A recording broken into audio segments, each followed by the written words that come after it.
प्रतिज्ञा क्लासेस के YouTube channel पे आप सभी का स्वागत दोस्तों। अगर आप राजस्थान चतुर्थ श्रेणी या राजस्थान पुलिस या किसी अन्य प्रतियोगी परीक्षा की तैयारी करते हैं जिसमें दैनिक विज्ञान लिखा है, तो ये क्लास आपके लिए बहुत ही महत्वपूर्ण होने वाली है। ये क्लास हमारी चौथी क्लास होने वाली है। अगर पहले वाली 3 क्लास आपने नहीं देखी तो जल्दी जाके YouTube पे देख लीजिए। मैंने अलग से प्लेलिस्ट भी बना दी है, वहाँ पे आपको मिल जाएगी। तो चलिए शुरुआत करते हैं। शुरुआत करने से पहले अगर आप हमारे चैनल पे नए हो तो चैनल को एक बार सब्सक्राइब कर लो। चैनल को सब्सक्राइब कर लो, वीडियो को लाइक शेयर भी कर देना भी जल्दी से। फिर क्लास की शुरुआत करते हैं। उम्मीद है आपसे YouTube चैनल को सब्सक्राइब कर दिया होगा। चलिए चलते हैं पहले क्वेश्चन पर। तो ये हमारा पहला क्वेश्चन है कि वाहनों की टायरों की बाह्य सतह नालीदार बनाई जाती है। कि वाहनों के टायरों की बाह्य सतह के नालीदार बनाई जाती है या फिर ऐसे बनाई जाती है। क्यों बनाई जाती है अभी? घर्षण घटाने के लिए, घर्षण बढ़ाने के लिए क्या कि वाहनों के टायरों की बाह्य सतह क्या है, नालीदार बनाई जाती है अभी घर्षण को बढ़ाने के लिए। कि वाहनों की बाह्य दीवार के नालीदार बनाई जाती है अभी। आपने देखा भी होगा साइकिल, ट्रैक्टर, हर किसी टायर की बाह्य सतह से नालीदार होती है अभी। तो नेक्स्ट क्वेश्चन है द्रवण के द्वारा बादल बनते हुए। द्रवण के द्वारा के बादल बनते हुए, द्रवण के द्वारा के बादल बनते हैं। फिर के नेक्स्ट क्वेश्चन है केंद्रीय खाद्य प्रौद्योगिकी अनुसंधान संस्थान स्थित है। कि केंद्रीय खाद्य प्रौद्योगिकी अनुसंधान संस्थान स्थित है कहाँ पे? मैसूर में। कहाँ पे? मैसूर में। इसकी व्याख्या देख लेते हुए केंद्रीय खाद्य प्रौद्योगिकी अनुसंधान संस्थान कर्नाटक मैसूर में भी। कर्नाटक मैसूर में। केंद्रीय खाद्य प्रौद्योगिकी अनुसंधान संस्थान सेंट्रल फूड रिसर्च इंस्टीट्यूट कहाँ पे? कर्नाटक मैसूर में भी। कर्नाटक मैसूर में भी। फिर क्या? हवा की चाल नापी जाती है। किस में नापी जाती है? हवा की चाल नापी जाती है। किस में नापी जाती है अभी? एनीमोमीटर में। एनीमोमीटर में के हवा की चाल मापी जाती है। ये क्वेश्चन बहुत बार आया अभी। ये पहले 4-5 बार पहले भी पढ़ा चुका हूँ आपको, लेकिन इस बार भी क्या आया? हवा की चाल किस में मापी जाती है अभी? एनीमोमीटर में मापी जाती है। एनीमोमीटर के हवा की बल या चाल को मापता है अभी। एनीमोमीटर के हवा की चाल या बल को मापता है। दिशा तथा गति को मापता भी। एनीमोमीटर के वायु की बल, दिशा तथा गति को मापता है। एनीमोमीटर के वायु के बल, दिशा तथा गति को मापता है भी। ये कई बार पढ़ा दिया मैंने ये क्वेश्चन, 4-5 बार पहले भी पढ़ा चुका हूँ। ये हर बार आता है ये क्वेश्चन। मतलब नेक्स्ट क्वेश्चन है लेंस। लेंस होता है, लेंस का सही मात्रक क्या है अभी? लेंस होता है, लेंस का सही मात्रक क्या होता है अभी? डायोप्टर होता है। क्या होता है? डायोप्टर होता है अभी। डायोप्टर होता है अभी। लेंस का सही मात्रक क्या है? लेंस का सही मात्रक क्या है? डायोप्टर होता है अभी। जल का कवथनांक क्या है? जल का कवथनांक क्या है अभी? फारेनहाइट में बताना है। 212 डिग्री फारेनहाइट है कि जल का कवथनांक क्या है? 212 डिग्री फारेनहाइट है अभी। सेल्सियस में देखिए तो जल के 0 डिग्री पे जम जाता है। 0 डिग्री पे जम जाता है अभी।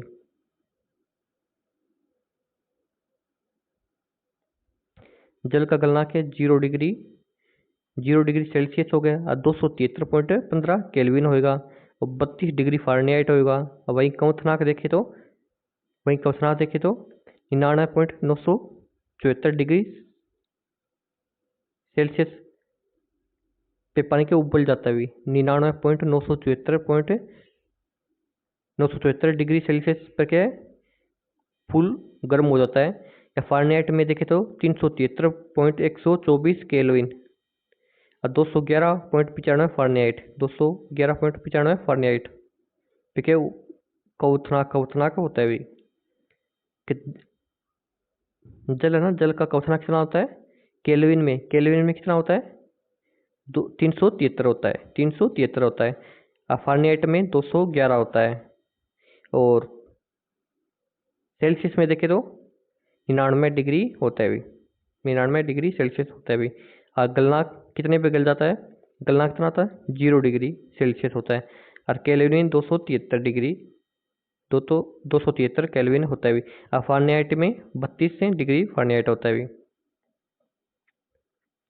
फिर 10 डिग्री सेल्सियस तापमान का मान फारेनहाइट पैमाने पर क्या है। का 10 डिग्री सेल्सियस तापमान का मान फारेनहाइट में बताना है। किस में बताना है, फारेनहाइट में। कितना होगा भी, कितना होगा 50 डिग्री फारेनहाइट होगा, 50 डिग्री फारेनहाइट होगा। का 10 डिग्री सेल्सियस तापमान का मान फारेनहाइट पैमाने पर कितना होगा 50 डिग्री फारेनहाइट होगा भी। का तरंग दैर्ध्य का SI मात्रक क्या है भी। का तरंग दैर्ध्य का SI मात्रक क्या है, SI मात्रक क्या होगा,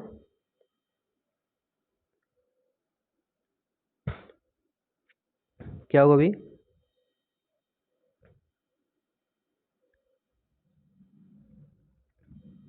क्या होगा तरंग दैर्ध्य का सही मात्रक क्या होगा, मीटर होगा। क्या होगा, मीटर होगा भी। ठीक है, नेक्स्ट इसकी व्याख्या देख लेते हैं। भौतिकी में कोई साइन आकार की तरंग जितनी दूरी के बाद अपने आप को पुनरावर्तन करती है उस दूरी को उस तरंग का तरंग दैर्ध्य कहते हैं। इसका SI मात्रक मीटर होता है। कि भौतिकी में कोई साइन आकार की तरंग जितनी दूरी के बाद अपने आप को पुनरावर्तन करती है उस दूरी को उस तरंग का तरंग दैर्ध्य कहते हैं। इसका SI मात्रक क्या है, मीटर होता है। SI मात्रक क्या होगा, मीटर होगा भी। ओडोमीटर का संबंध किससे भी दूरी से, दूरी से। ओडोमीटर का संबंध किससे, दूरी से भी। ये भी 2018 में आया था। दोस्तों क्लास अच्छी लग रही है, चैनल को आप सब्सक्राइब करो, जल्दी से सब्सक्राइब करो, जिसने भी नहीं किया अभी तक जल्दी से कर दो यार।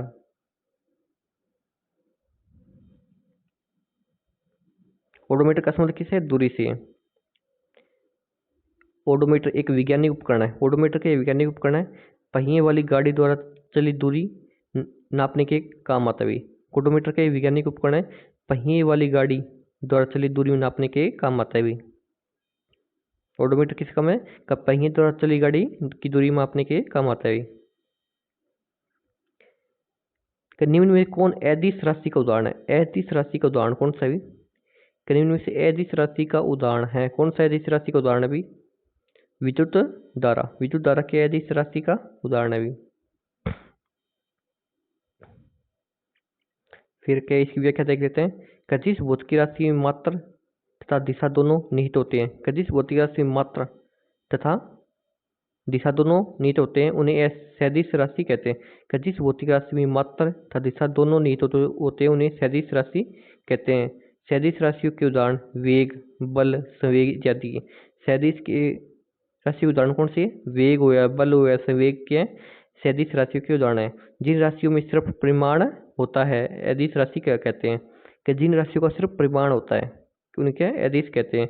जैसे चाल हुई, दूरी हुई, द्रव्यमान हो या आयतन हो गया, विद्युत धारा हुई। जैसे चाल है, दूरी, द्रव्यमान, आयतन है, विद्युत धारा के अदिश राशि में आती है। चाल, दूरी, द्रव्यमान, आयतन, विद्युत धारा के अदिश राशियों में आती है भी। फिर नेक्स्ट क्वेश्चन है, रसायन शास्त्री लुई पास्चर किस मूल के थे भी। रसायन शास्त्री के लुई पास्चर के फ्रांसीसी थे भी। रसायन शास्त्री लुई पास्चर किस मूल के थे भी, फ्रांसीसी थे भी। इसकी व्याख्या देख लेते हैं भाई एक बार। लुई पास्चर का जन्म 27 दिसंबर 1822 को फ्रांस के डोल नामक स्थान पर नेपोलियन बोनापार्ट के एक व्यवसायी सैनिक के यहाँ हुआ था। इनकी विशेष खोज रेबीज वैक्सीन में, लुई पास्चर की विशेष खोज के रेबीज वैक्सीन में लुई पास्चर के सम्मान में ही दूध को 60 डिग्री सेल्सियस तक गर्म कर कीटाणु रहित करने की क्रिया को पास्चराइजेशन कहते हैं भी। लुई पास्चर के सम्मान में दूध को 60 डिग्री सेल्सियस तक गर्म कर कीटाणु रहित करने की प्रक्रिया को पास्चराइजेशन कहते हैं भी। रेबीज वैक्सीन किसने की थी, लुई पास्चर ने की थी भी।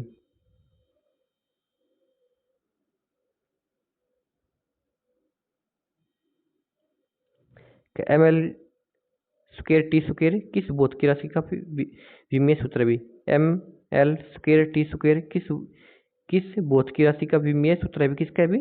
कार्य का है। किसका है? कार्य का है भी। क्या भौतिक राशियों के व्युत्पन्न मात्रक निकालने के लिए मात्रकों पर जो घातें लगानी पड़ती है उन्हीं राशि को विमेय कहते हैं। कार्य बल, कार्य बराबर क्या है? बल गुणा विस्थापन है भी। कार्य बराबर क्या है? कार्य वर्क बराबर क्या है? बल गुणा विस्थापन है भी। तो भौतिक राशियों के व्युत्पन्न मात्रक निकालने के लिए मात्रकों पर जो घातें लगानी पड़ती है उन राशियों को विमेय कहते हैं भी।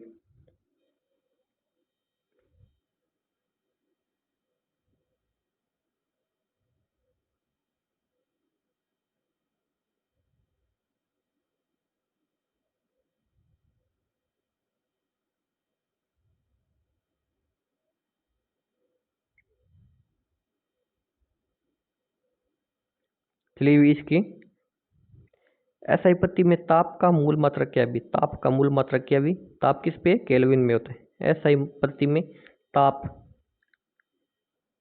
का मूल मात्रक क्या है भी? केल्विन होता है भी।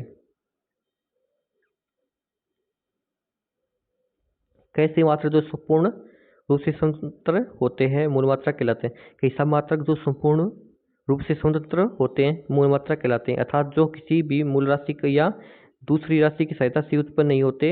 ये बेस यूनिट या मात्रकों की वर्णमाला होते हैं भी। कैसी मात्रा जो संपूर्ण रूप से स्वतंत्र होते हैं मूल मात्रक कहलाते हैं, अर्थात जो किसी मूल राशि या दूसरी राशि की सहायता से उत्पन्न नहीं होते। ये बेस यूनिट या मात्रकों की वर्णमाला होते हैं भी। क्या मूल राशियां या उनके मात्रक कौन से हैं? मूल राशि लंबाई या दूरी का मात्रक मीटर होता है भी। लंबाई या दूरी किसमें मापते हैं? मीटर में मापते हैं भी। द्रव्यमान का मूल मात्रक क्या है? किलोग्राम होता है। द्रव्यमान का मूल मात्रक क्या है? किलोग्राम होता है भी।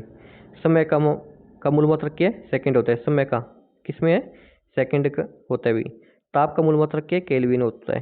ताप का मूल मात्रक क्या है? केल्विन होता है। और समय का सेकंड होता है। समय का क्या होता है? सेकंड होता है। और द्रव्यमान का किलोग्राम होता है। लंबाई या दूरी को किस में मापते हैं? मीटर में मापते हैं भी। तो इसका मूल मात्रक क्या है? मीटर हो जाएगा। प्राचीन काल में चिकित्सा शाखा से संबंधित अष्ट हृदय की रचना निम्नलिखित में से किस विद्वान ने की थी? प्राचीन काल में चिकित्सा शाखा से संबंधित अष्टांग हृदय की रचना निम्नलिखित में किस विद्वान ने की थी? किसने की थी? वाग्भट ने की थी। किसने की थी? वाग्भट ने की थी। अष्टांग हृदय की रचना किसने की थी? वाग्भट ने की थी भी।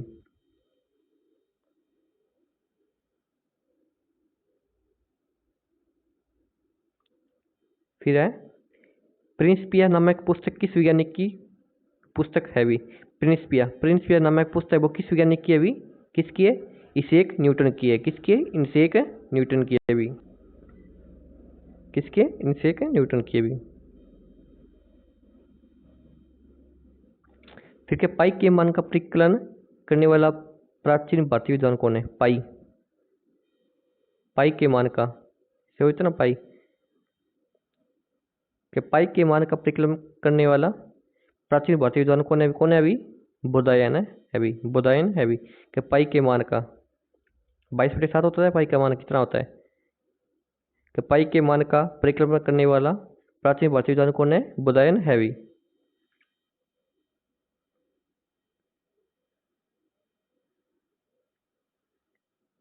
पाई पाई के मान का परिकलन सर्वप्रथम बोधायन ने किया था। पाई का मान क्या?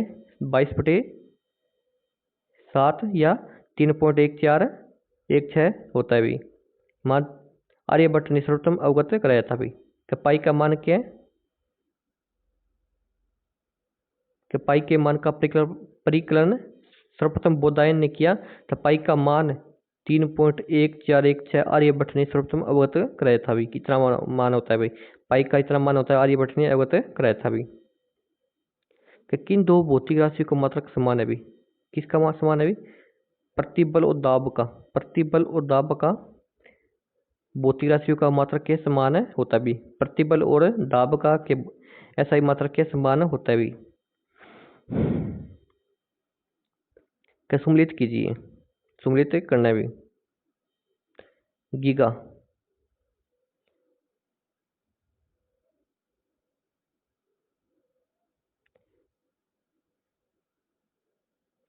गीगा कितना है, 10 की घात 9 होता है। गीगा मतलब कितना, गीगा का मात्रा कितना है, 10 की घात 9 लिखेंगे। मेगा का 10 की घात 6 लिखेंगे। लेकिन हेक्टो, हेक्टो कितना लिखेंगे, 10 की घात है 12, 10 की घात है 12 लिखेंगे। और टेरा का 10 की घात है 2 लिखेंगे अभी।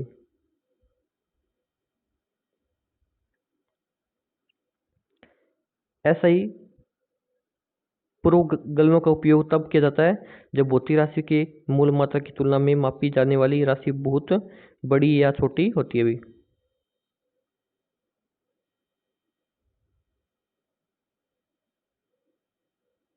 ये कुछ दिए हुए हैं भी।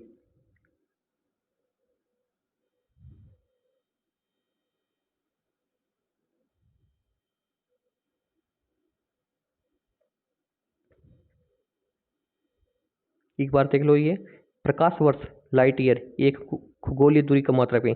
प्रकाश वर्ष या लाइट ईयर एक खगोलीय दूरी का मात्रक है।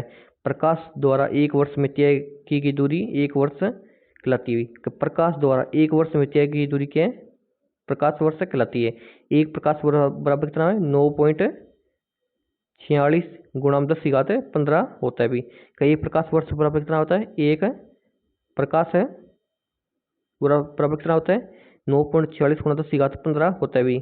मीटर दूरी होता है भी। दूरी मापने की सबसे बड़ी इकाई पार्सेक है भी। तो दूरी मापने की सबसे बड़ी इकाई पार्सेक है होता है। पार्सेक पार्सेक एक पार्सेक बराबर के 3.26 प्रकाश वर्ष होता है भी। तो एक बार और देख लो आप, तो प्रकाश वर्ष के एक वर्ष में तय की दूरी एक प्रकाश वर्ष कहलाती है भी। और एक प्रकाश वर्ष बराबर कितना होता है, 9.46 गुणा 10 की घात 15 होती है भी। और दूरी मापने की सबसे बड़ी इकाई क्या पार्सेक होती है, क्या होती है, पार्सेक होती है। और एक पार्सेक बराबर कितना होता है, 3.26 से प्रकाश वर्ष होता है भी। एक पार्सेक बराबर कितना होता है, 3.26 से पार्सेक होता है भी। ठीक है। फिर खगोलीय मात्रक यह दूरी का मात्रक है। खगोलीय मात्रक यह दूरी का मात्रक है। पृथ्वी की सूर्य से माध्य दूरी की तुलना तुल्य होता है भी। क्या खगोलीय मात्रक है, खगोलीय मात्रक है दूरी का मात्रा भी पृथ्वी की सूर्य से माध्य दूरी के तुल्य होता है भी। देखिए, एक खगोलीय मात्रक बराबर क्या होता है, एक खगोलीय मात्रक बराबर क्या होता है, 1.496.10 की घात 5 होता है भी।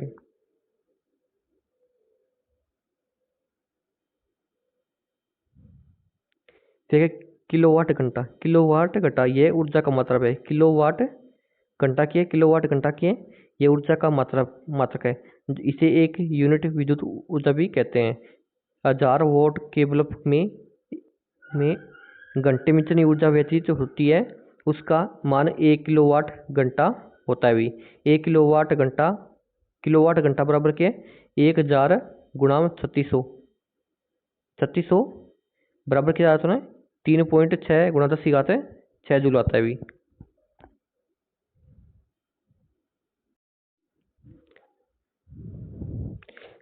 हमारा नेक्स्ट टॉपिक आ गया मानव शरीर। मानव मस्तिष्क, मानव नेत्र, श्वसन, कंकाल, अंतःस्रावी तंत्र, हार्मोन, पाचन तंत्र, उत्सर्जन तंत्र और परिसंचरण तंत्र आ गया अभी। चलिए पहला क्वेश्चन देखते हैं कि मनुष्य के शरीर का तापमान कितना होता है, कितना होता है कि मनुष्य के शरीर का तापमान कितना होता है, 37 डिग्री सेल्सियस होता है। कि मनुष्य के शरीर का तापमान कितना होता है, 37 डिग्री सेल्सियस होता है। और मानव शरीर का सामान्य तापमान 98.6 डिग्री फ़ारेनहाइट होता है भी। कि मानव शरीर का सामान्य तापमान 98.6 डिग्री फ़ारेनहाइट होता है, अथवा 36.9 डिग्री सेल्सियस होता है। 36.9 डिग्री सेल्सियस होता है, जिसे हम 37 डिग्री भी लिख सकते हैं, जिसे हम 37 डिग्री सेल्सियस लिखते हैं भी। अब फ़ारेनहाइट में पूछ लिया जाता है, 98.6 डिग्री फ़ारेनहाइट होगा भी। क्या मानव शरीर का सामान्य तापमान फ़ारेनहाइट में बताओ कितना होगा, 98.6 डिग्री फ़ारेनहाइट होगा। सेंटीग्रेड में पूछ ले तो 37 डिग्री सेल्सियस होगा अभी। 37 डिग्री सेल्सियस होगा अभी। सेल्सियस में बुझ ले तो 37 डिग्री होगा, फ़ारेनहाइट में बुझ ले तो 98 डिग्री सेल्सियस होगा अभी, या फ़ारेनहाइट होगा, 98 डिग्री फ़ारेनहाइट होगा, और सेल्सियस में बुझ ले तो 37 डिग्री होगा अभी। ये आई गया कि मनुष्य के शरीर का सामान्य तापक्रम होता है कितना होता है अभी बताया था मैं, फ़ारेनहाइट में बुझ रखा है इन्होंने। क्या मनुष्य के शरीर का सामान्य तापक्रम होता है 98 डिग्री फ़ारेनहाइट होता है, या 37 डिग्री सेल्सियस होता है अभी। फ़ारेनहाइट में 98 डिग्री सेल्सियस फ़ारेनहाइट होगा, और सेल्सियस में कितना होगा, 37 डिग्री सेल्सियस होगा अभी। ये ध्यान रखना, किस में बुझा है, फ़ारेनहाइट में बुझा है तो आपको 98 करना है, और सेल्सियस में बुझा है तो आपको 37 करना है अभी। तो आप देख लेना अपने हिसाब से। फिर के केल्विन शरीर में, केल्विन स्केल में मानव शरीर का सामान्य तापमान कितना होता है, केल्विन में पूछ रखा है। केल्विन में कितना होता है, 310 डिग्री केल्विन होता है, 310 डिग्री केल्विन होता है। और केल्विन में पूछ ले तो कि केल्विन स्केल में मानव शरीर का सामान्य तापमान कितना होता है, 310 डिग्री केल्विन होता है अभी। अब फ़ारेनहाइट में पूछ ले तो, फ़ारेनहाइट में पूछ ले तो, फ़ारेनहाइट में पूछ ले तो 98 करके आना है, और सेल्सियस में पूछ ले तो 37 करके आना है, और केल्विन में पूछ ले तो, केल्विन में पूछ ले तो क्या कितना करके आना है, केल्विन में पूछ ले तो 310 डिग्री केल्विन करके आना है अभी। ठीक है, 310 डिग्री केल्विन करके आना है अभी। अब फ़ारेनहाइट में 98 करके आना है।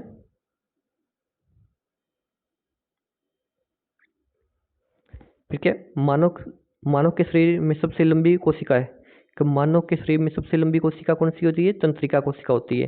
कि मानव के शरीर में सबसे लंबी कोशिका कौन सी होती है, तंत्रिका कोशिका होती है अभी।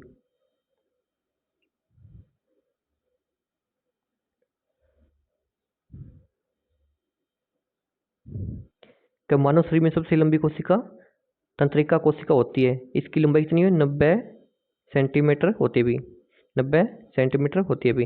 कि मानव शरीर में सबसे लंबी कोशिका कौन सी होती है, तंत्रिका कोशिका होती है। इसकी लंबाई कितनी होती है, 90 सेंटीमीटर होती है, 90 सेंटीमीटर होती है अभी। का रक्तचाप, लार आना तथा वमन इत्यादि अनैच्छिक क्रियाएं मस्तिष्क के किस भाग द्वारा नियंत्रित होती है। का रक्तचाप, लार आना, वमन इत्यादि अनैच्छिक क्रियाएं मस्तिष्क के किस भाग द्वारा नियंत्रित होती है अभी, किस भाग द्वारा नियंत्रित होते हैं, मेडुला द्वारा नियंत्रित होती है अभी। का रक्तचाप, लार आना, वमन इत्यादि अनैच्छिक क्रियाएं होती है वो मस्तिष्क के मेडुला भाग में नियंत्रित होती है अभी। इसकी व्याख्या देख लेते हैं। दोस्तों क्लास अच्छी लग रही है बात, चैनल को सब्सक्राइब कर दो आप। मेरे को पता है अभी तक आपने चैनल को सब्सक्राइब नहीं किया, इसलिए आप चैनल को सब्सक्राइब कर दो, और वीडियो को लाइक शेयर भी कर देना अगर क्लास अच्छी लग रही है तो। ठीक है, मेडुला ओब्लोगेटा शरीर की अनैच्छिक क्रियाओं को नियंत्रित करता है भी। कि मेडुला ओब्लोगेटा शरीर की क्या है, अनैच्छिक क्रियाओं को नियंत्रित करता है भी। कि मेडुला ओब्लोगेटा क्या है, शरीर की अनैच्छिक क्रिया होती है वो नियंत्रित करता है भी। प्रतिवर्ती रिफ्लेक्स क्रियाओं का नियंत्रण किसके द्वारा किया जाता है। का प्रतिवर्ती रिफ्लेक्स क्रियाओं का नियंत्रण किसके द्वारा किया जाता है, किसके द्वारा, मेरु रज्जु द्वारा। का प्रतिवर्ती या रिफ्लेक्स क्रियाएं होती है उनका नियंत्रण मेरु रज्जु द्वारा किया जाता है भाई। कैसी अनैच्छिक दैहिक प्रतिक्रियाएं जिस पर मस्तिष्क का कोई नियंत्रण नहीं होता उसे प्रतिवर्ती रिफ्लेक्स या प्रतिक्षेप क्रियाएं कहते हैं। इसका नियंत्रण केंद्र मेरु रज्जु होता है। उदाहरण जैसे हमारी किसी अंगुली या पिन या अन्य अनुकूली वस्तु से चुभ जाना, अचानक पैर के नीचे सांप आ जाना इत्यादि होता है भी। कैसी अनैच्छिक दैहिक प्रतिक्रियाएं जिस पर मस्तिष्क का नियंत्रण नहीं होता उसे प्रतिवर्ती रिफ्लेक्स या प्रतिक्षेपक प्रतिक्रियाएं कहते हैं। इसका नियंत्रण केंद्र मेरुरज्जु होता है भी। उदाहरण जैसे हमारे किसी अंगुली या पिन या अन्य किसी नुकीली वस्तु से चुभ जाना, अचानक पैर के हटा लेते हैं अभी, अचानक पैर के नीचे कोई सांप आ जाना अनैच्छिक क्रियाएं होती है अभी। वो किसके द्वारा होती है, मेरुरज्जु द्वारा होती है अभी। प्रवृत्ति या रिफ्लेक्स क्रियाओं का नियंत्रण किस में होता है, मेरुरज्जु में होता है अभी। कौन करता है, मेरुरज्जु करता है अभी। प्रतिवर्ती या रिफ्लेक्स क्रिया कौन करता है, मेरुरज्जु करता है अभी। दोस्तों ये क्लास देखने के बाद आधा का आपको इस क्लास में याद हो जाएगा, और बाद में आप 2xp की स्पीड में देख सकते हैं।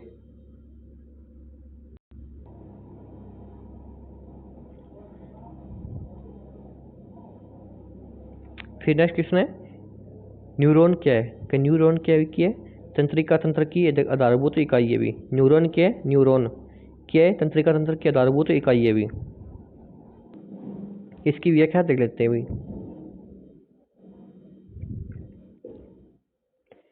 तंत्रिका कोशिका न्यूरॉन तंत्रिका तंत्र में स्थित एक उत्तेजनीय कोशिका है। इस कोशिका का कार्य मस्तिष्क से सूचना का आदान प्रदान और विश्लेषण करना है। यह कार्य एक विद्युत रासायनिक संकेत के द्वारा होता है भी।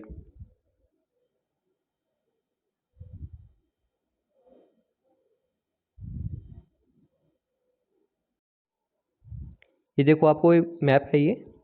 पर मस्तिष्क पीछे वाला भाग होता है ना, मस्तिष्क के जो पीछे वाला भाग होता है, थोड़ा इसका साइज छोटा कर देता हूँ मैं इसका। हाँ ये अब सही है। मस्तिष्क के पीछे वाला भाग के परमस्तिष्क होता है। परमस्तिष्क होता है भी। परमस्तिष्क होता है भी। कि नीचे का परमस्तिष्क का कार्य स्मरण शक्ति, विचार शक्ति और इच्छा शक्ति का केंद्र है। परमस्तिष्क के स्मरण शक्ति, विचार शक्ति, इच्छा शक्ति का केंद्र है, जो शारीरिक क्रियाओं को नियंत्रित करता है। परमस्तिष्क के शारीरिक क्रियाओं को नियंत्रित करता है भी। शारीरिक क्रिया होती है उसका नियंत्रण कौन करता है? परमस्तिष्क करता है भी। फिर क्या? मेरुरज्जु। ये मेरुरज्जु है भी। मेरुरज्जु क्या है?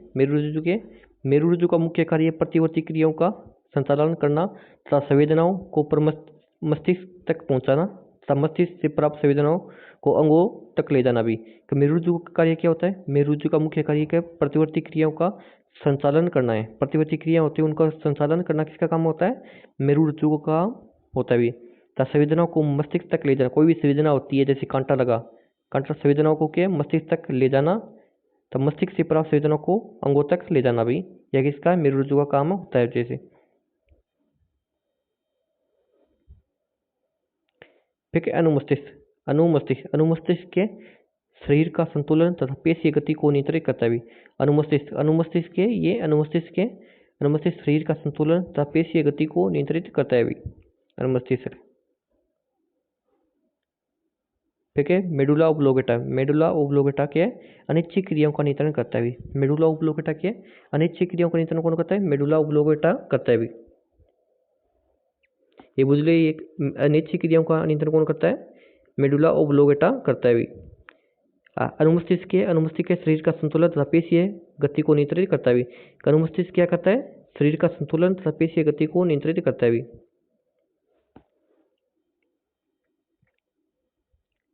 अब मेरुरज्जु क्या काम करता है?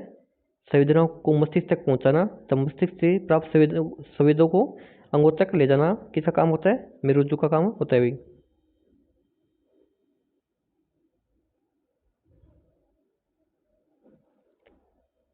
फिर क्या? हाइपोथैलेमस ये अंतःस्रावी ग्रंथियों से स्रावित होने वाले हार्मोन का नियंत्रण करता है।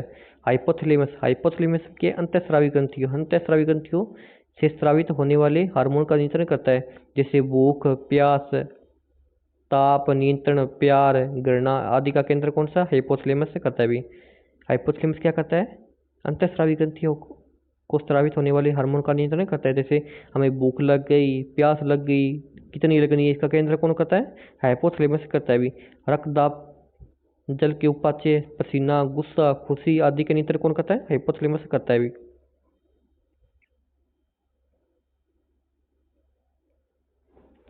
ठीक है। क्या कौन मनुष्य मस्तिष्क का सबसे बड़ा भाग होता है? क्या निम्न में से कौन मनुष्य के मस्तिष्क का सबसे बड़ा भाग है? कौन सा होता है भी? कौन सा होता है? परमस्तिष्क होता है भी। कौन सा है? परमस्तिष्क होता है भी। ये आपको दिखा भी दिया था। परमस्तिष्क है। परमस्तिष्क इतना बड़ा होता है। परमस्तिष्क पीछे वाला कि परमस्तिष्क है मनुष्य के शरीर का सबसे बड़ा भाग होता है भी। परमस्तिष्क है। परमस्तिष्क के मनुष्य के शरीर का सबसे बड़ा भाग होता है भी। सबसे बड़ा भाग है ये देखो। परमस्तिष्क के मनुष्य के शरीर का सबसे बड़ा भाग होता है भी।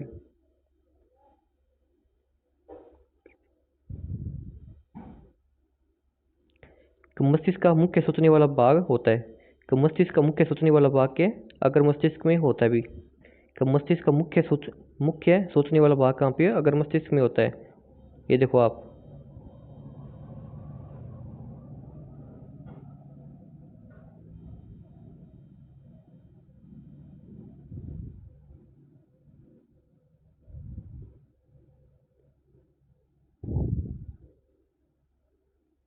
आगे वाला भाग होता है अभी।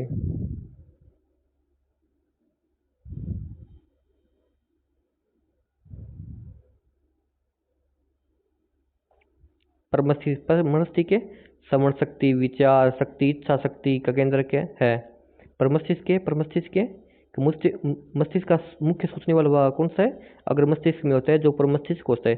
का परमस्तिष्क के श्रवण शक्ति हो गया, विचार हो गया, विचार शक्ति, इच्छा शक्ति का केंद्र है जो शारीरिक क्रियाओं को नियंत्रित करता है भी।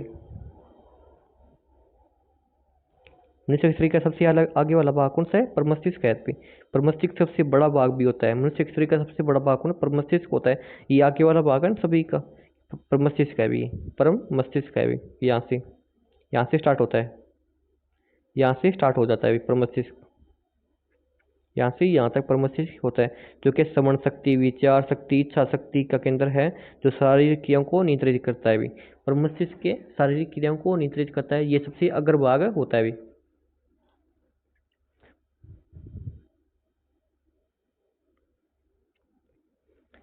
कि मानव शरीर में श्वसन कार्य का केंद्रीय नियंत्रण कहाँ से होता है? कि मानव शरीर में श्वसन कार्य केंद्रीय नियंत्रण कहाँ से होता है? मेडुला ओब्लोगेटा से होता है। मेडुला ओब्लोगेटा से होता है। कि मानव शरीर में श्वसन कार्य का नियंत्रण कहाँ से होता है? मेडुला ओब्लोगेटा से होता है। मेडुला ओब्लोगेटा से होता है भी। मेडुला ओब्लोगेटा के शरीर में अनिच्छा क्रियाओं को नियंत्रित करता है अभी। मेडुला ओब्लोगेटा है वो शरीर में क्या अनिच्छा क्रियाओं को नियंत्रित करता है। इसकी व्याख्या देख लेते हैं एक बार। का मानव शरीर में श्वसन कार्य का केंद्रीय नियंत्रण मेडुला ओब्लोगेटा में स्थित होता है, जबकि यह ऐच्छिक श्वास के लिए परमस्तिष्क सेरेब्रम नियंत्रण का कार्य करता है। अनुमस्तिष्क सेरेबेलम संतुलन क्रिया को नियंत्रित करता है। अधमस्तिष्क हाइपोथैलेमस शरीर के तापमान को नियंत्रित करता है भी। हाइपोथैलेमस शरीर के तापमान को नियंत्रित करता है भी। अनुमस्तिष्क के संतुलन क्रिया को नियंत्रित करता है भी। बाकी श्वसन कार्य का नियंत्रण कहाँ से होता है? मेडुला ओब्लोगेटा से होता है। मेडुला ओब्लोगेटा से होता है भी। कि मानव शरीर में श्वसन कार्य केंद्रीय नियंत्रण कहाँ से होता है? मेडुला ओब्लोगेटा से होता है, जबकि ऐच्छिक श्वास के लिए परमस्तिष्क में होता है भी। ऐच्छिक श्वास के लिए कहाँ पे होता है? परमस्तिष्क में होता है भी नियंत्रण।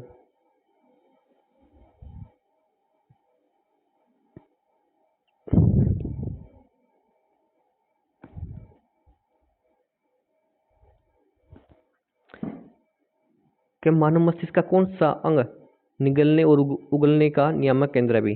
कि मानव मस्तिष्क का कौन सा अंग निगलने और उगलने का नियामक केंद्र है भी? कौन सा है? मेडुला ओब्लोगेटा भी। मेडुला ओब्लोगेटा भी। कि मानव मस्तिष्क का कौन सा अंग के निगलने और उगलने का नियामक केंद्र है भी? कौन सा है भी? मेडुला ओब्लोगेटा भी। मेडुला ओब्लोगेटा का मस्तिष्क का सबसे पीछे का भाग होता है भी।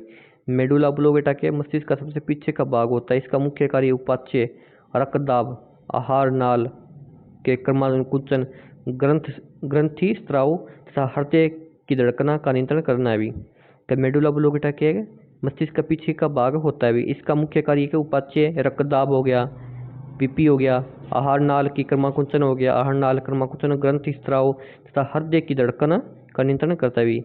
कि हृदय की धड़कन का नियंत्रण कौन करता है? मेडुला ओब्लोगेटा करता है भी। रक्तस्राव बीपी कौन करता है भी? आहार नाल की क्रमाकुंचन, आहार नाल होती है ये, इसके ऐसे करता है भी। ऐसे कौन करता है? मेडुला ओब्लोगेटा करता है भी। का मानव शरीर में वे नियंत्रण केंद्र कहाँ है जो भूख, पानी संतुलन तथा शरीर के तापमान को विनियमित करते भी? का मानव शरीर में वे नियंत्रण केंद्र कहाँ है जो भूख हो या पानी संतुलन तथा शरीर के तापमान को नियमित करते? कहाँ पे? हाइपोथैलेमस में। मैंने पहले भी बताया था आपको, हाइपोथैलेमस में होता है। यहाँ पे का हाइपोथैलेमस क्या करता है? भूख, प्यास, ताप नियंत्रण, प्यार, गणना आदि के केंद्र होते हैं। रक्तदाब, जल के उपाच्य, पसीना, गुस्सा, खुशी आदि इसके नियंत्रण में होते भी। रक्तदाब हो गया, जल उपाच्य, पसीना, गुस्सा, खुशी आदि इसके नियंत्रण में होते भी हाइपोथैलेमस। फिर देखो मेडुला ओब्लोगेटा ने मस्तिष्क का सबसे पीछे वाला भाग है भी।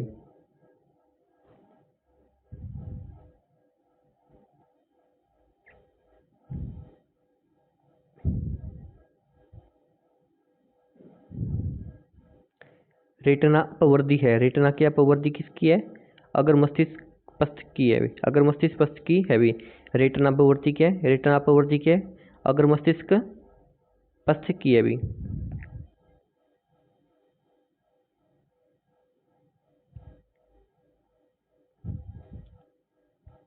बुद्धि का केंद्र स्थित है। बुद्धि का केंद्र कहाँ पे होता है? पर मस्तिष्क में होता है भी। पर मस्तिष्क में क्या बुद्धि का केंद्र होता है? पर मस्तिष्क हमारी भावना, विचारधारा, स्मरण शक्ति तथा बुद्धि तथा इच्छाओं का केंद्र है भी। पर मस्तिष्क क्या है? हमारी भावना होगी, विचारधारा होगी, स्मरण शक्ति होगी तथा बुद्धि व इच्छाओं का केंद्र है। ये हमारी मानसिक क्रियाओं को नियंत्रित करता है। पर मस्तिष्क क्या है? पर मस्तिष्क क्या है? हमारी मानसिक क्रिया होती है ना, जैसे विचारधारा, स्मरण शक्ति, बुद्धि, भावना के मानसिक क्रियाओं को नियंत्रित करता है भी। औसत मानव मस्तिष्क का वजन होता है कितना होता है? औसत मानव मस्तिष्क का वजन कितना होता है? 1.36 किलोग्राम होता है भी। 1.36 किलोग्राम होता है भी। क्या मानव औसत मानव मस्तिष्क का वजन कितना होता है? मस्तिष्क का वजन कितना होता है? 1.36 किलोग्राम होता है भी। क्या औसत मानव मस्तिष्क का वजन कितना होता है? 1.36 किलोग्राम होता है भी।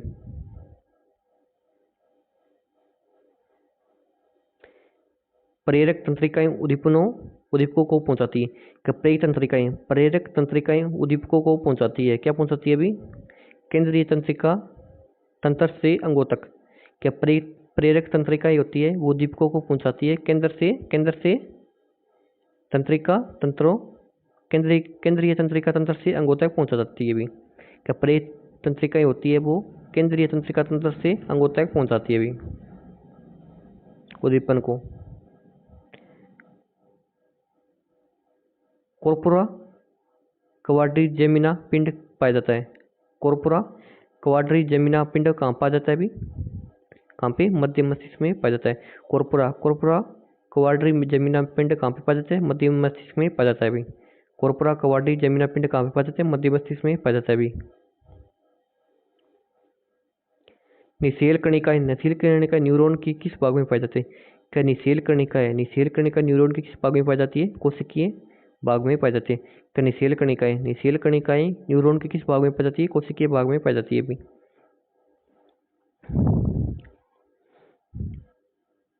क्या निषेल कणिकाएं न्यूरॉन के किस भाग में पाई जाती है?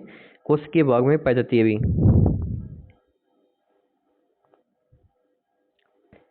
क्या मनुष्य की आंखों की विभेदन क्षमता होती है? कितनी होती है? 0.1 मिलीमीटर में होती है। कि मनुष्य की आंखों की विभेदन क्षमता कितनी होती है? 0.1 मिलीमीटर में होती है, mm होती है अभी। कि मनुष्य की आंखों की विभेदन क्षमता 0.1 मिलीमीटर में होती है अभी।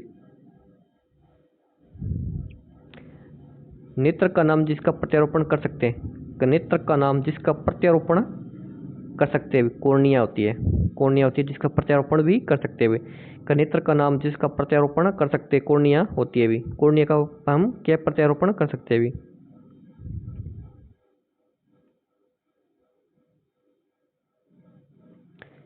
आंख का अंदरूनी पीछे का पृष्ठ कहलाता है। आंख का अंदरूनी पीछे का पृष्ठ क्या कहलाता है? रेटिना कहलाता है या दृष्टिपटल कहलाता है भी। आंख का अंदरूनी या पीछे का पृष्ठ क्या कहलाता है? दृष्टिपटल या रेटिना कहलाता है भी। आंख होती है आंख का हमारा पीछे का पृष्ठ क्या कहलाता है? दृष्टिपटल या रेटिना कहलाता है भी।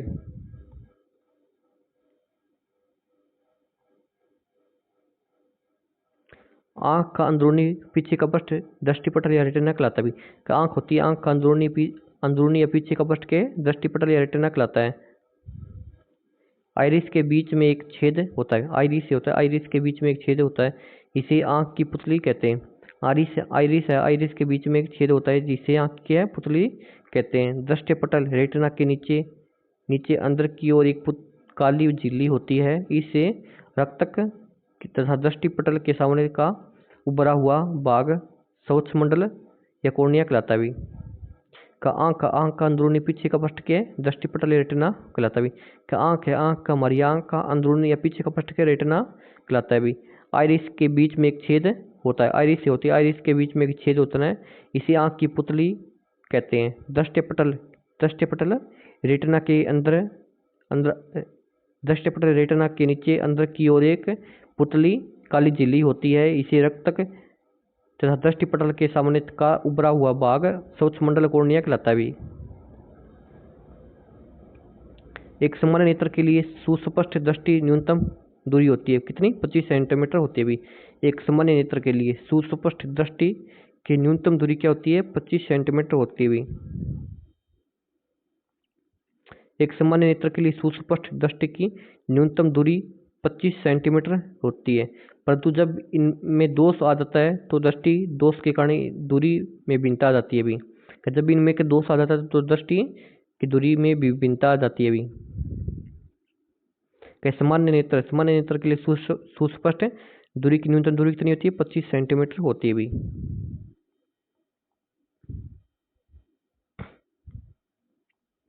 आंख का वह कौन सा भाग है जिसमें वर्णक होता है? आंख का वह कौन सा भाग है जिसमें वर्णक कलर होता है भी, जो किसी व्यक्ति की आंखों का रंग निश्चित करता है भी। आंख का वह कौन सा भाग है जिसमें वर्णक रंग होता है जो किसी व्यक्ति की आंखों का रंग निश्चित करता है भी? कौन सा होता है भी? कोरोइड, रजित पटल या कोरोइड होता है भी। रजित पटल या कोरोइड होता है भी। आंख का वह भाग कौन सा होता है? रजित पटल या कोरोइड होता है जो किसी व्यक्ति की आंखों का रंग निश्चित करता है भी। फिर इसकी व्याख्या देख लेते हैं। दोस्तों क्लास अच्छी लग रही है तो एक बार चैनल को सब्सक्राइब कर दो यार जल्दी से। आप मेरे को पता सब्सक्राइब करते नहीं हो, इसलिए जल्दी से कर दो यार। रेड वाला बटन है उसको सब्सक्राइब लिखा है उसको दबा दो, उस बेल आइकन पे क्लिक कर दो, ऑल कर दो उसको। चलिए करते हैं।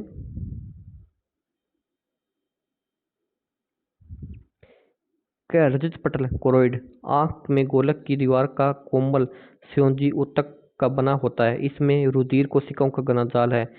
रंगायुक्त शाखान्वित कोशिकाएं होती है जिसके आधार पर किसी भी मनुष्य की आंखों का रंग निश्चित होता है भी। रजित पटल कोरोइड आंख में गोलक की दीवार का कोमल स्योजी ऊतक का बना होता है। इसमें रुधिर कोशिकाओं का घना जाल है। रंगायुक्त शाखान्वित कोशिकाएं होती है जिसके आधार पर किसी भी मनुष्य की आंखों का रंग निश्चित होता है भी। ठीक है, मानव नेत्र में किसी वस्तु का प्रतिबिंब बनता है। क्या मानव नेत्र में किसी वस्तु का प्रतिबिंब कहाँ पे बनता है? रेटिना पे बनता है। दृष्टि पटल रेटिना पर बनता है भी। क्या मानव शरीर है, मानव नेत्र में किसी वस्तु का प्रतिबिंब कहाँ पे बनता है? रेटिना या दृष्टि पटल पर बनता है। कोई वस्तु है, किसी वस्तु का प्रतिबिंब कहाँ पे बनता है आंखों में? रेटिना या प्रतिबिंब दृष्टि पटल पर बनता है भी।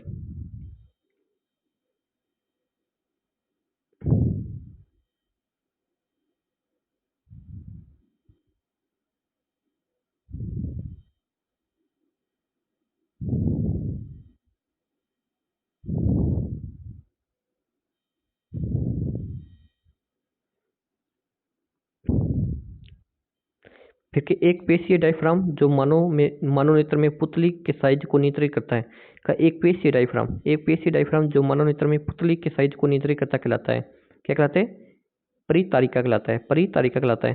क्या एक पेशीय डायफ्राम जो मानव नेत्र में पुतली के साइज को नियंत्रित करता है क्या कहलाता है? डायफ्राम कहलाता है भी।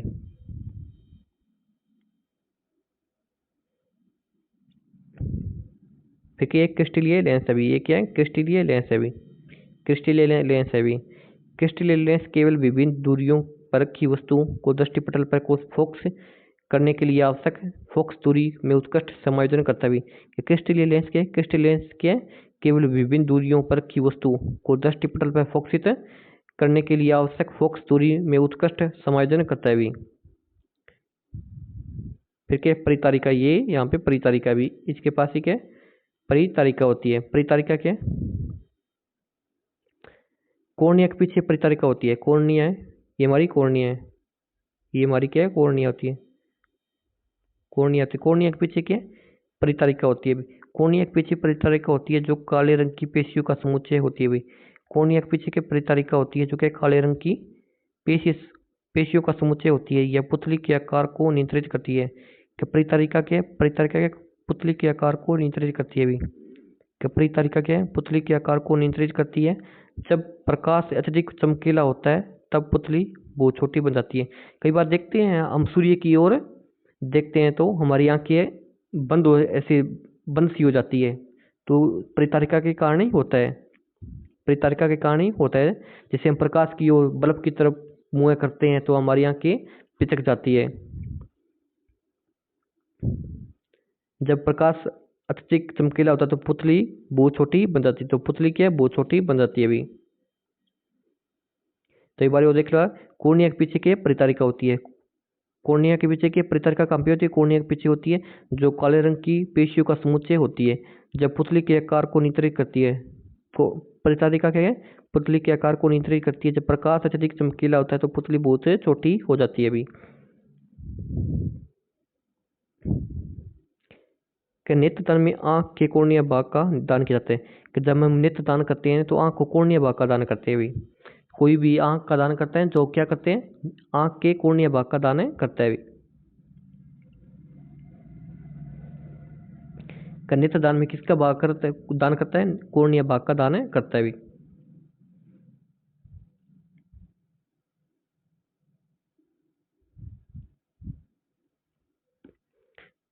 ठीक है। क्रिस्टलीय लेंस केवल विभिन्न दूरियों पर की वस्तुओं को दृष्टिपटल पर फोकसित करने के लिए आवश्यक फोकस दूरी उत्कृष्ट समायोजन करता है कि क्रिस्टलीय लेंस होता है। क्रिस्टलीय लेंस के विभिन्न दूरियों पर रखी वस्तुओं को दृष्टिपटल पर फोकसित करने के लिए किस पे कोई भी प्रतिबिंब यहाँ पे बनता है, दृष्टिपटल पर क्या है, प्रतिबिंब बनता है अभी। ये दृष्टिपटल होता है। दृष्टिपटल कोई भी वस्तु दूरी पर रखी है तो इसका प्रतिबिंब क्या है, दृष्टिपटल पर बनेगा या फिर रेटिना पर बनेगा अभी।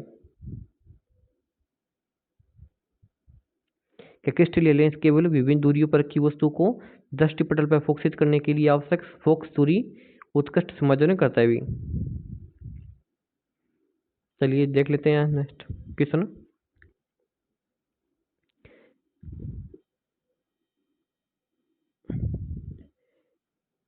क्या मायोपिया से ग्रसित व्यक्ति को निम्नलिखित में से क्या नहीं कर पाता। क्या मायोपिया मायोपिया से ग्रसित व्यक्ति है, निम्नलिखित में से क्या नहीं कर पाता भी, क्या नहीं कर पाता भी, दूर की वस्तु को साफ देख पाना। कि दूर की वस्तु को साफ नहीं देख पाता भी। क्या मायोपिया से ग्रसित व्यक्ति है वो क्या नहीं कर पाता है, दूर की वस्तु को साफ नहीं देख नहीं पाना भी। कि दूर की वस्तु को साफ नहीं देख सकता भी। कि मायोपिया से ग्रसित व्यक्ति है वो के दूर की वस्तु है, दूर की वस्तु होती है ना, उनको साफ है नहीं देख पाता भाई।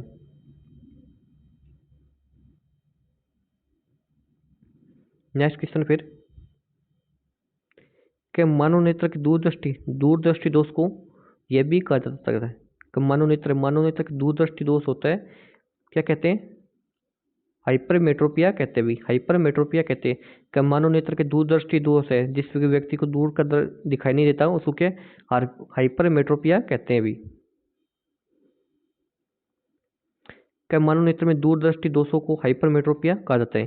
क्या मनोनेत्र में दूरदृष्टि दोषों को क्या हाइपरमेट्रोपिया कहा जाता है। इस दोष में दूर की वस्तु स्पष्ट दिखाई देती है किंतु निकट की स्पष्ट दिखाई नहीं देती।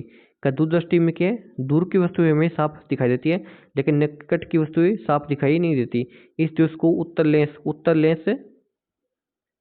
लेंस की सहायता से दूर किया जा सकता है। इस लेंस को क्या उत्तर लेंस की सहायता से दूर किया जा सकता है भी। क्या मनोनेत्र में दूरदृष्टि दोष को क्या कहते हैं, हाइपरमेट्रोपिया कहते हैं। इस दोष में क्या दूरदृष्टि में क्या होता है, दूर की वस्तुएं तो साफ दिखाई देती है लेकिन पास की निकट की वस्तु साफ दिखाई नहीं देती। इस दोष के लिए निकट दृष्टि के लिए क्या उत्तर लेंस को काम में लिया जाता है भी। क्या निकट दृष्टि दोष के लिए दूरदृष्टि के लिए क्या उत्तर लेंस को काम में लिया जाता है भी। क्या मानव चक्षु में एक विशेष रंजक होता है जो यह निर्धारित करता है कि किसी व्यक्ति की आंखें भरबू नीली या काली होगी। यह रंजक निम्नलिखित में से किसमें पाया जाता है भी। क्या मानव चक्षु में मानव आंखों में एक विशेष रंजक होता है जो यह निर्धारित करता है कि किसी व्यक्ति के आंखों भरबू नीली या काली होगी है। यह रंजक निम्नलिखित में से किसमें पाया जाता है, रक्त मंडल में पाया जाता है भी, रक्त मंडल में पाया जाता है भी।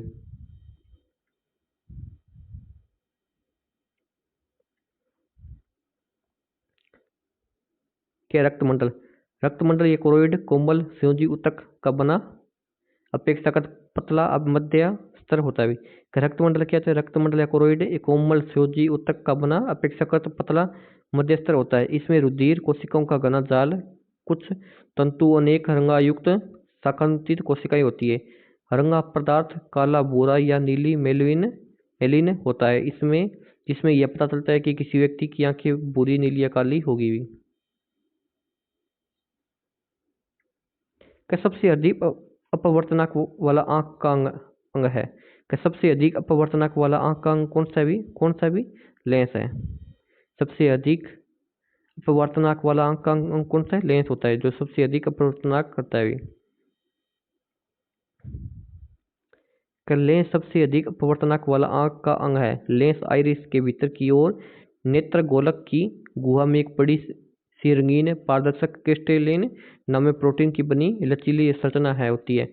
आकृति में यह उपयोतल होता है। आयु बढ़ने के साथ चपटा एवं भूरा हो जाता है।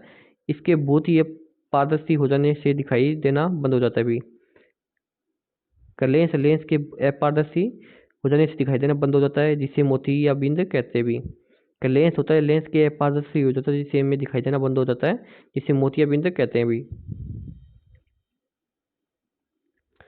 किस नेत्र रोग में द्विअवतल लेंसों का उपयोग होता है? किस नेत्र में? किस नेत्र में क्या है?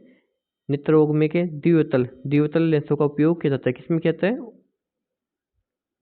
निकट दृष्टि दोष में। निकट दृष्टि दोष में क्या है? निकट दृष्टि दोष में क्या है? द्विअवतल लेंसों का उपयोग किया जाता है भी।